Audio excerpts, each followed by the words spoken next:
नमस्कार दोस्तों, उम्मीद है आप सब होंगे ठीक ठाक और फिट फाट। दरअसल मैं ऐसे बात क्यों कर रहा हूँ, क्योंकि मैं क्या, बड़े बड़े सेक्रेटरी लोग ऐसी बात कर रहे हैं। बीसीसीआई के सेक्रेटरी यानी अमित शाह जी के प्रिय स्वीट बॉय बेटे जय शाह, जो कि बिना किसी डायनेस्टी पॉलिटिक्स के, बिना किसी परिवारवाद के अपनी मेहनत, लगन और काबिलियत से बीसीसीआई के सेक्रेटरी बने, वो आज ऐसे ही बात करते हुए देखे वीडियो पर, और उसके बाद फिर वायरल भी हो गए।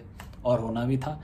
बता रहे थे कि कैसे एमएस धोनी मेंटर करने वाले हैं टी20 की टीम को, और उस वीडियो को देख के ऐसा लग रहा था कि पहले तो उनको ही इंग्लिश पढ़ने की मेंटरिंग की जरूरत है। वीडियो देखिए। I have one announcement to make. Mr. MS Dhoni will join Team India as a mentor for upcoming T20 World Cup. I am glad that MS has accepted BCCI's request.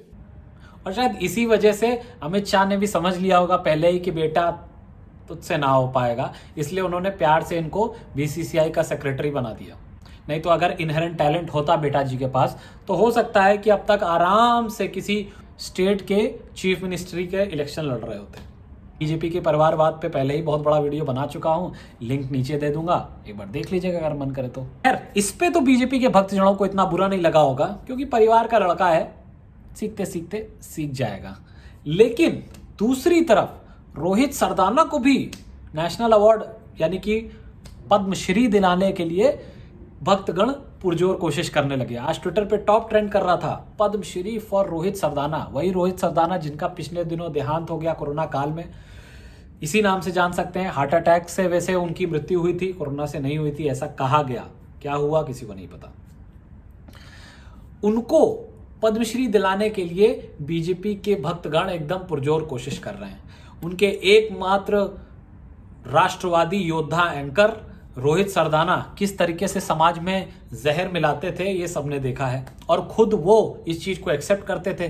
तभी उनके हिसाब से जो journalism है वो चूरन की पुड़िया थी, जिसको कि कहीं पे भी बांटते घूम रहे हैं। और जब तक इस चूरन का चटकारा पब्लिक ले रही है, तब तक वो बांट रहे हैं। जिस दिन पब्लिक लेना बंद कर देगी, वो बांटना बंद कर देंगे। कुछ लोग इसको एक्सेप्ट कर लेते हैं जैसे उनके हृदय या मन के भाव हैं। ये शायद ना भी हो, और हो भी तो भी काफी जहरीले हैं। क्योंकि अगर न्यूज डिबेट में बैठ करके एक ओपिनियन रख करके डिबेट होगी, तो उसमें डिबेट रह ही नहीं जाती। उसमें एक ओपिनियन दूसरे ओपिनियन के ऊपर चढ़ाई करने खोजता है, और वही इनकी सारी डिबेट में दिखता था। इस देश के वो दस्तूर के ऊपर सवाल खड़ा कर देगा। हिंदुओं का यह मानना है कि वो बाबर असल में गुंडा था, जिसने आकर वहां राम मंदिर को जमींदोज करके उसके ऊपर मस्जिद खड़ी की।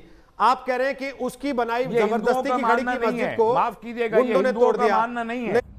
आज वो नहीं है। अगर उन्हें फ्यूचर में वैसी हरकतों की वजह से पद्मश्री दिया गया, पहले से ही बहुत सारे पत्रकार जो पत्तलकारी कर रहे हैं, वो और मजबूती से पत्तलकारी करने लग जाएंगे।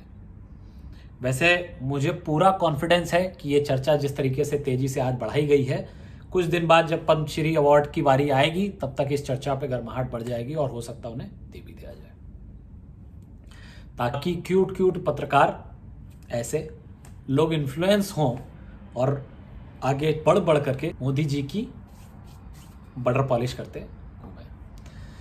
देखते हैं फ्यूचर में क्या होता है पत्रकारिता का हाल। 2-4 लोग हैं जो इस स्तंभ को बचाए हुए हैं। उसमें से एक हमारे रवीश कुमार हैं, लेकिन बेचारे राजा रवीश का भी चैनल आजकल हैथवे केबल वालों ने काट दिया है।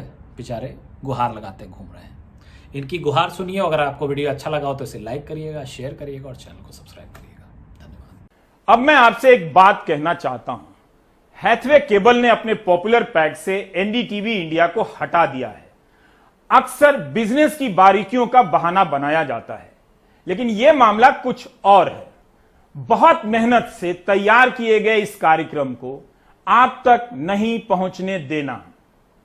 मैं ये कार्यक्रम हवा में नहीं बनाता हूं कि दफ्तर पहुंचा, जो क्लब में बैठे हैं 2 फालतू लोगों को बुलाया, अगल बगल में बिठाया, डिबेट किया, भेड़ों की तरह लड़ाया और घर चला गया।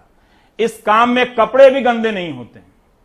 लेकिन जिस तरह से हम प्राइम टाइम के लिए मेहनत करते हैं, सुबह 7 बजे से लेकर रात के 10 बजे तक हजारों शब्द टाइप करते हैं, खुद करता हूं मैं। हम बहुत छोटी सी टीम के साथ बहुत लगन से काम करते हैं।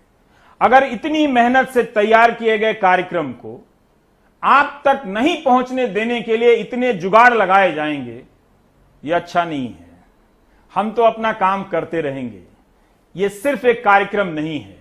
जिस वक्त गोदी मीडिया हिंदुस्तान के लाखों लोगों के लोकतांत्रिक सपनों की हत्या कर रहा है, हम उसके दस्तावेज हर दिन जुटाकर आपके सामने रख देते हैं।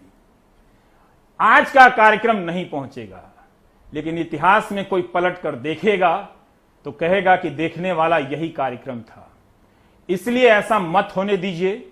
आप हैथवे केबल को फोन कीजिए, उनको ट्विटर पर उनसे कहिए कि एनडीटीवी इंडिया लगाइए, हमें प्राइम टाइम देखना है।